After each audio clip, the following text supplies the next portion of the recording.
Okay, there we go. Sorry, I've tried starting this a few times. Like, oh, that was a bad clap. I can't start with that. That was a bad clap. I couldn't start with that. Then I tried starting without clapping, and I just couldn't get into the vibe. But now we had a good, clean clap. I feel more energized.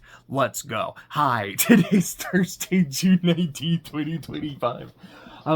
Actually doing a room talk video for once, and not doing it in my car. No real reason for that. I mean, it's hot in the car. But I just kind of I'm off today. I kind of planned on just staying at home for a good while, so I figured, fuck it, let's just go and record it in my room. And now that I have a new angle that I did the other day, like, I kind of like this thing. Like, I actually turn it a bit.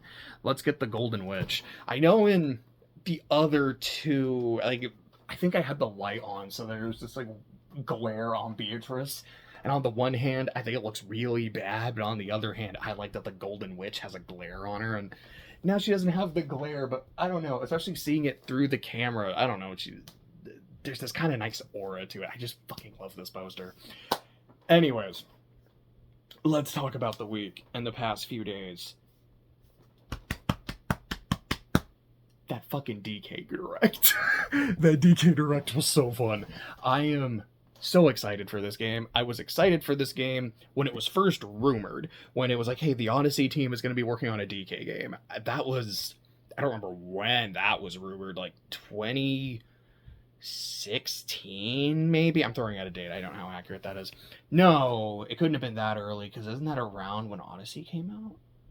I think Odyssey came out like the end of 2015 or around like mid 2016. So no, the DK Odyssey rumors were probably around like 2020, maybe a little earlier, maybe a little after. But I was like, that sounds really cool. I'm very excited for it.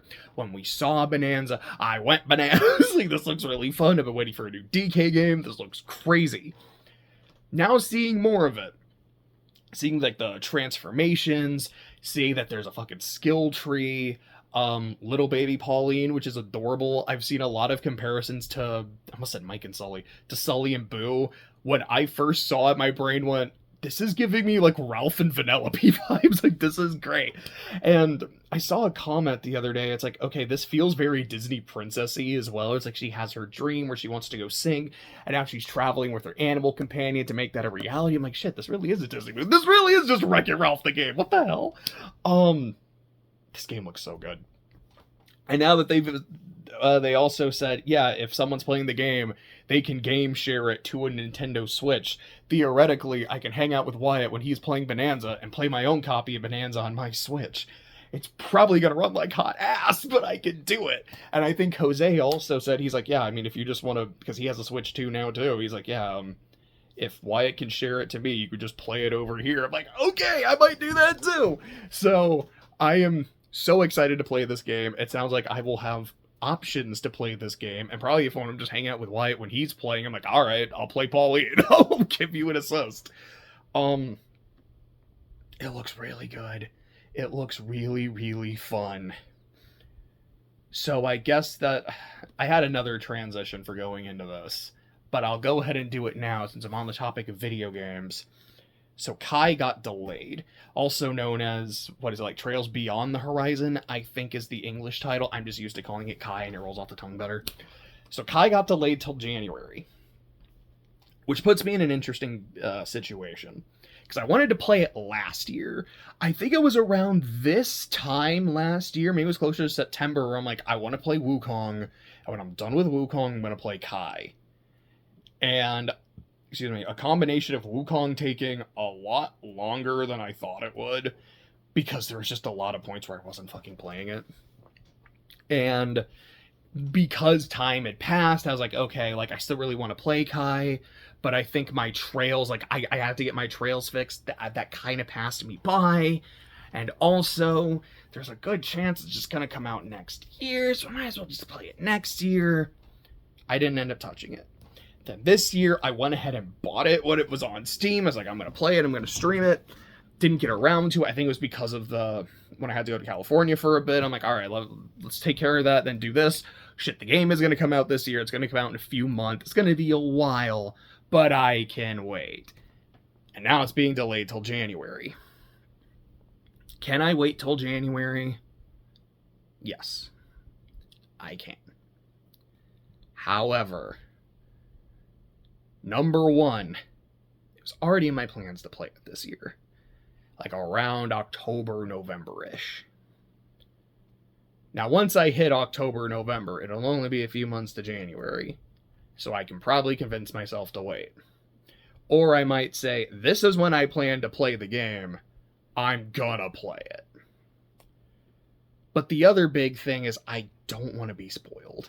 Because I still don't know what happens in this game. I know there's a lot that happens in this game. I know this game is crazy.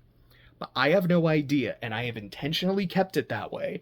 And I think the only Trails game that I have played unspoiled was Cold Steel 1. The first one I played. And even then, because Clay was playing it alongside me, I got some spoilers anyways. Actually, maybe Cold Steel 2. I don't think I knew it was going to happen in Cold Steel 2. But almost every other Trails game, I have been spoiled. Either because I started in Cold Steel, so there was shit I knew from Sky and Crossbell. I was like, okay, I know what's going to happen here. Or later games that just through osmosis of being a Trails fan, there's shit you end up learning. Kuro was like I don't know what, like Kuro and Kuro 2, where I don't know when these are going to get translated. So I just want to like keep abreast of what's going on in the series. So I was spoiled on those before I played them. Kai, I have made a point. I don't want to know shit. And I'm worried. Because I know there's a lot of people who have already played it. There are people who are starting to play it. And I think that now that it's been delayed, people who are like me, it's like, look, I'll just wait, might just kind of say, fuck it, I'm going to play it too. So there is a non-zero chance I'm just going to find spoilers. Not even trying to. They're just going to show up. And I really, really, really don't want that to happen. And a great way to be unspoiled is just to play it. So I was talking to Clay about it yesterday. I was like, there's some games I'm like really interested in playing right now. It's kind of my short list. And Kai was on it. And he's like, I'm just going to say to wait for now. So I let him talk me into it. So I'm going to wait for now. But I don't like it. I think the next game I'm going to play is Little Goody Two Shoes. Because I've been interested in that one for quite a while. And of the games I'm interested in at the moment, like of my short list, it's the shortest. So I'm probably going to try to... Oh, excuse me. I'm probably going to try to start it like today or tomorrow-ish. So I said I was going to have a transition into Kai, and it was specifically because of the Horizon title, and I was like, well, I still haven't been reading Project Horizons. I don't wanna, like, I do, and I know I should, but I don't wanna. And a lot of it is just like, look, it's long.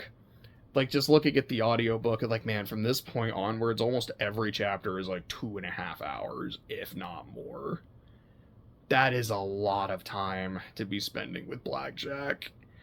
Even listening to it at like 1.5 times speed or something like I was doing with Worm, like, that's still a lot. I feel like it's the kind of thing I don't want to just do. Like, I don't want to just sit down and listen to Horizons. I want to be doing something else. And I don't know. Like, if I'm playing a game, like, we'll see with Goody Two Shoes, like, how much of it is I need to be paying attention to what's happening. Because one of the other games that's on my short list is Torna, because I was playing Torna, and then the trip happened, and I haven't touched it since. I'm like, I do want to pick it back up. Because there's a lot of downtime in Torna, and just, like, traveling the world, getting to the next place. It's like, yeah, I could definitely listen to Project Horizons while I'm doing this. I remember previously, I listened to a lot of Biggie Smalls albums, which most of them were, like, after his death, but listening to a lot of Biggie while just traveling around. I'm listening to Siberia. I'm like, All Rest. I think that's the name of the world in XC2. I was like, yeah, let me just, I don't know, listen to Give Me the Loot while I'm looking at this world and kicking ass. And it worked super well. I had a good time with it. I was like, that's like peak Horizon time. I think there was a point when I was playing Kuro 2 and I was just doing the end game and like all like the grinding and the bullshit in the garden. I was like, this is peak Worm time. Which, to be fair, like, I just I couldn't put Worm down. But we'll see. At some point, I need to get back into Horizons, and I feel like once I really get started, okay, as much as I want to say, like, once I get started, I'm gonna go. But this is also a story I have a storied history with, and there might just be a point where I'm like, man, I don't want to do this anymore. We'll see. Let's see. Boom, boom. Okay, so speaking of other projects that have been, no pun intended, but other projects that have been resumed. So Clay and I finally started watching Adventure Time again. It's one of those things where it's not like we dropped it. I think the last episode we had watched was the BMO Christmas episode, which was really, really good. And then we hadn't watched it since. And that was either last year or in January. But we finished season 7, and I don't think we're going to do a video on it because it's been so long since we watched the rest of the season. I don't know what happened. Like, I don't remember if Stakes was season 7, if that was season 6. I think it was season 6, but I don't know because it has genuinely been that long. But we did finish it. I did enjoy the last few episodes quite a bit.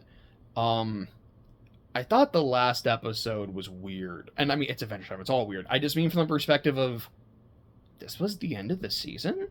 Because it was the, like, the banana guards doing, like, there was a banana guard who was doing graffiti. I was like, huh. Like, there was just that, like, Prismo alternate Ice King Finn shit. And that would have made a kind of interesting season finale. Or the Huntress Wizard episode, which I really, really liked. Like, I don't know. I think that could have made an interesting season finale. I don't think what was it, like, Bad Jubies, the, like, Storm episode? And, like, not as a season finale, but I liked that episode quite a bit. This just felt like a, that's the note we're choosing to end on? It's not a bad episode, but, But I think our plan is Sundays are going to be our dedicated Adventure Time days, where if we can, we're just going to try to sit down and get through a season. I think we have 3, maybe 4 left. So I'm hoping, like, by the end of July, we'll be done with Adventure Time, finally. And I don't mean that in any way to be like, I can't wait to be done with this piece of shit. Like, I've enjoyed the show a lot. This has just taken a lot longer than Clay or I anticipated, because we just haven't been ding-dang doing it. But hopefully, we will. So there's that. But speaking of binging things over the weekend, so Clay has been reading the Lord of the Rings books, and he's about to finish Return of the King. And he's like, you know, like, after every movie, or excuse me, after every book, he's like, I want to watch one of the movies. And I was like, well, would you be down for a marathon? To just take a day and say, this is what we're doing today. We're watching Fellowship, we're watching Two Towers, and we're watching Return of the King. And of course, the extended editions. Like, if you're going to do it, you're going to do it right.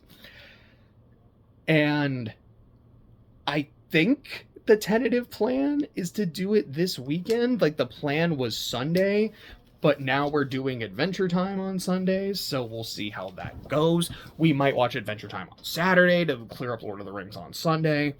We'll figure it out. But it's like Adventure Time by the end of the month, or excuse me, by the end of July, so next month, hopefully sometime soon-ish, we'll do a Lord of the Rings thing, because that sounds really, really fun. When was it? It was last year, like 2023, I think it was 23, that we did binge the extended editions. We didn't do it all in one day, but I feel like we did it over the course of a week, or maybe like a week and a half or so, and it was great.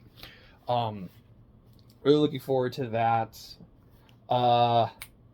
Okay, now there's no real rhyme or reason to the list anymore. I'm just kind of going to hit things. So, Gundam. The plan was so I guess I actually have quite a bit to say about this. So the plan was I was going to watch Stardust Memory, and then possibly Thunderbolt, and then resume Victory, or like actually start Victory Gundams to try to finish the UC timeline with Victory, and then probably jump into Turn A. UC is done, and then just start hitting AUs that I want. Instead, I'm now like halfway through G-Quux. Clay and I the other day were just like, we're like, all right, what do we want to do? We could do something. Hey, you want to watch G-Quux? So we're 5 episodes in. So far, I think it's fine. I don't love it yet, but I am enjoying it, and I feel like the last 2 episodes, like the ending of episode 4, that was the one with the witch. I remember saying, I was like, congratulations, Machu, you are now in a Gundam show. So I did enjoy that quite a bit. I think what my plan is now, because like as Clay and I were talking, like I think he was just kind of looking up G-Quux a bit. He's like, okay, like so this is the 16th mainline Gundam show, and I heard that and went, okay, so there are mainline shows, because like I know there are, but when there's multiple, like here's the UC timeline, there's multiple AUs, and there's all the OVAs. It's like kind of what counts and what doesn't, and there's so much of this crap, and I mean that in the best possible way, because I've genuinely been enjoying most of this. Like, so I guess my question has always kind of been, what is really required watching? And again, because there's so much of it, and so much of it is alternate continuities, I feel like you can get a lot of different answers on that. So I think what I want to officially do is watch all the mainline shows, put a quick pin in that, but all the mainline shows, they're kind of associated, like if a show, because I think Double O is a show and then it has like a movie or something, but I could be wrong about that. I'm not 100% sure on how that's all going to work. But like if a show has a film that is the ending, like I'll need to watch that. Kind of like you have to watch CCA after you watch like Zeta, you know? But when it comes to OVAs on like total spin-offs, things like Build Fighters, that'll just kind of be on a case-by-case basis. If I'm interested in it, I'll check it out. If I'm not interested in it, I won't.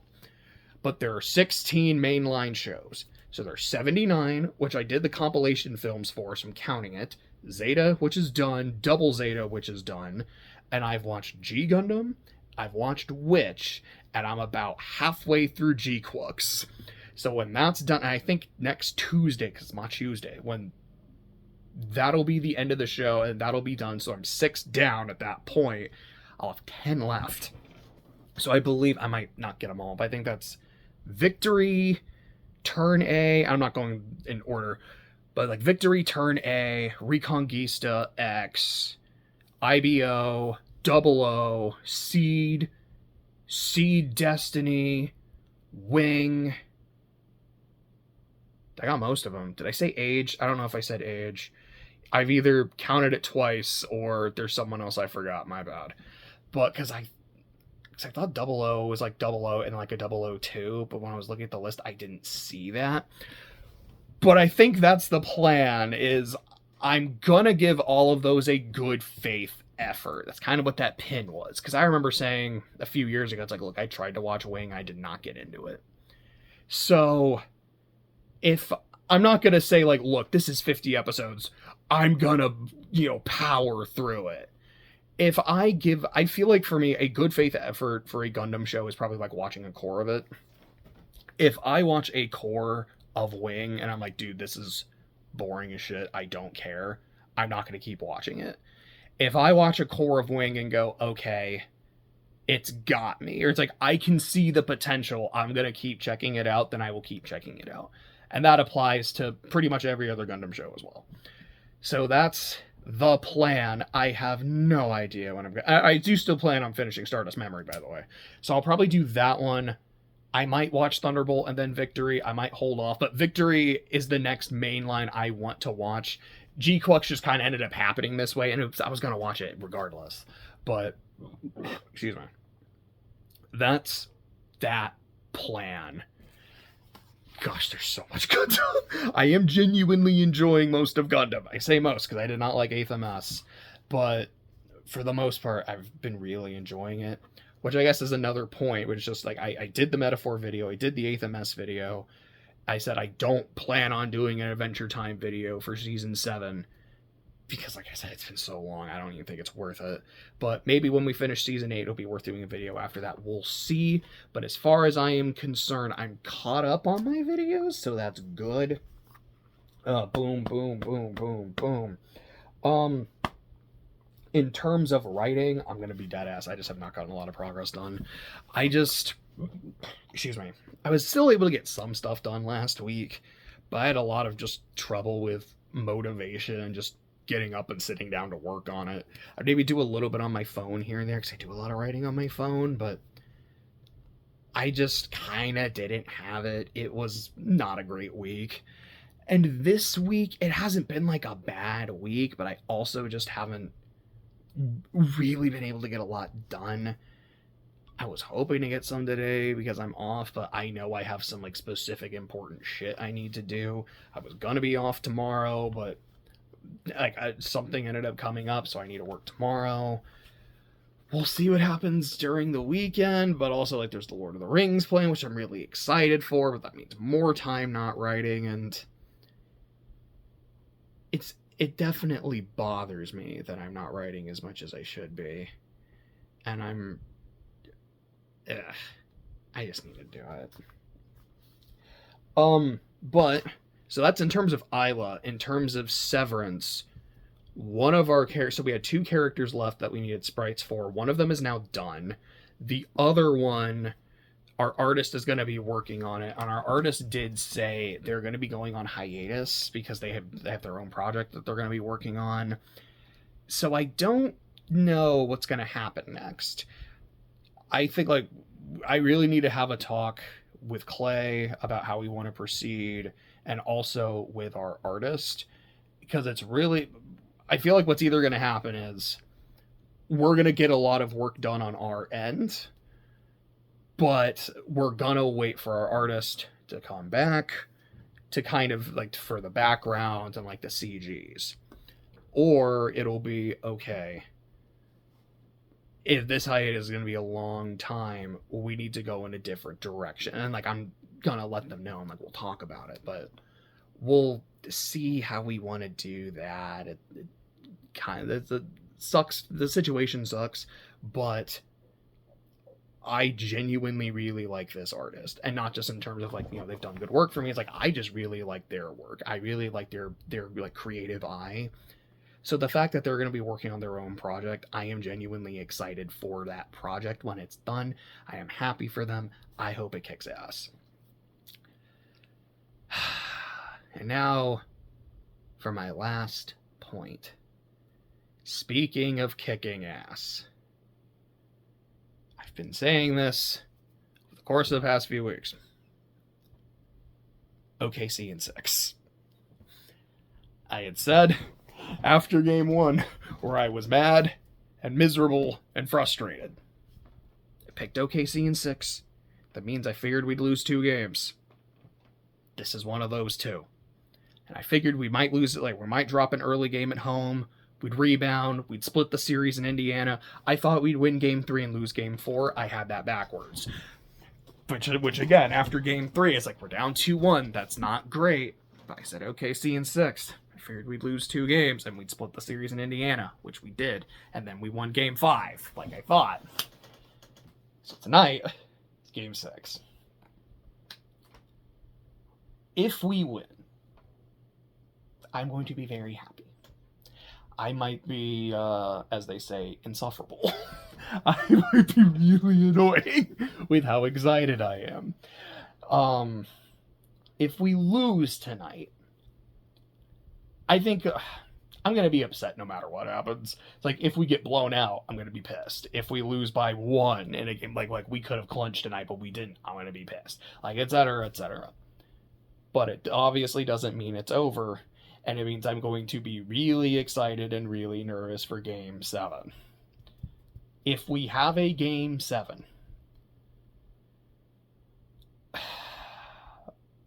these tickets are so expensive.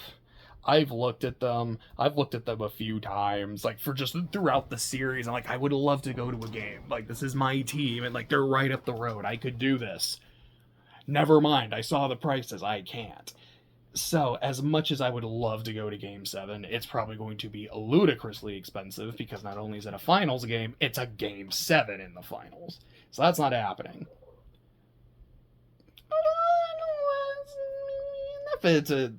there's like a 2% chance that I would actually go to the game.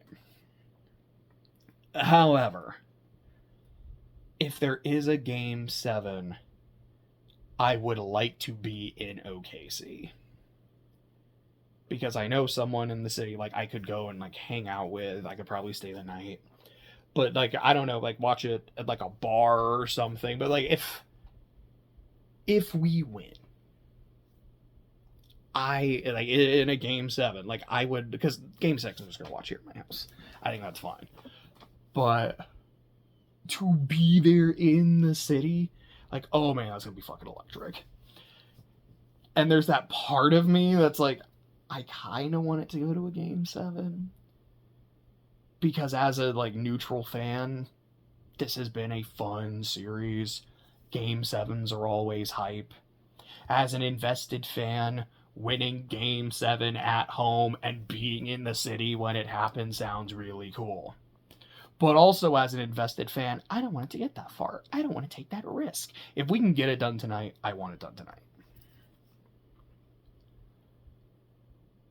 I do really want to go to the parade, though.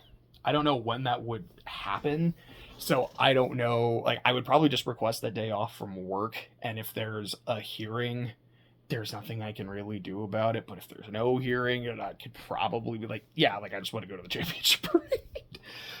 So we'll see what happens, but there is that, and I feel like I should give a shout out to the Panthers, for winning the Stanley Cup. I don't watch a lot of hockey, but I do tend to kind of, like, follow it, and I say this every year. This is the year we're going to get into hockey, and I never do. But I always enjoy, like, watching it or, like, listening to commentary of a game. Like, this is so fun. I just think the Panthers, like, last 3 years have been really interesting. Because I think it was 3 years ago, they were the 8th seed. I think hockey, like, the bottom seed is 8. Where they kind of snuck into the playoffs. They didn't seem like they were that good. And who was the 1 seed that they upset? Because I don't think it was the Lightning that year. I think it was the Bruins, who I think had, like, one of the best seasons ever or some shit. It was like, this is like a team of destiny. This team is incredible. They lost in the first round to a team that kind of shouldn't have been here. And then that team that shouldn't have been there went all the way to the Stanley Cup Finals. And I was, like, really invested in that storyline. I was like, I kind of really want them to pull it out. And they didn't. I think they lost to the Knights. That was in, like, 5 or 6 games. Then the next year, it's like, okay, now they've kind of been from the, like, you know, the scrappy underdogs who shouldn't have been here to, like, hey, now maybe we can pull this thing out. And then they did. And they beat the Oilers. They beat them in 7. Like, they were up 3-0. Looked like it was going to be a cakewalk. Then Edmonton won the next 3. It was like, oh, shit. Anything can happen. Florida clutched it out. And then this year, the same 2 teams were in the finals. Like, that's cool. I really like that. Again, as a neutral observer, if someone who was, like, really invested in hockey would be like, no, I hate these teams. Like, this is annoying. This is boring. We're like, okay, like that. From an outside perspective, that's kind of neat. And it didn't go to 7, but Florida took care of business again. So that does lead to an interesting question. Just in general with sports, like, when do you consider a team a dynasty? Is that, like, if you repeat, does that make you a dynasty? I don't think it does. I think that's generally, like, once you hit 3, like, 3 in 5 years or so, I feel like is kind of when you're in that range. But at the same time, it's like, well, they've been to the last 3 and won 2 of them. Does that kind of give it to you? I don't know. But then you look at, like, the 90s Bulls. They won 6 rings in a decade. And it was 3 in a row, pause, and then 3 in a row. It's like, yeah, like, that's a dynasty. But the Rockets also went back-to-back in the 90s. But you don't ever think of them as a dynasty. It's like, okay, that's cool. Like, they won and they repeated. So, I don't think 2 in a row is a dynasty, but I think that's super neat. But I guess bringing it back, if OKC wins this chip, be very happy and excited. From what I understand, everyone's under contract for next year. It's like, look, y'all just won the chip, and you got everyone back. You are going to run this thing back. Maybe you can really run it back and repeat. which would make me very excited. It's like, okay, that would not make us a dynasty. That'd be really hype. But if we could three-peat, and of course, you can't three-peat if you don't repeat, and you can't repeat if you don't win. The job's not finished. I am not trying to count my chickens before they hatch. But I can't help but be like, man, this is exciting as is. And knowing that this team is all under contract and everyone is still so young, meaning there's time to get better, I can't help but be really excited for our present and our future. So, OKC in 6.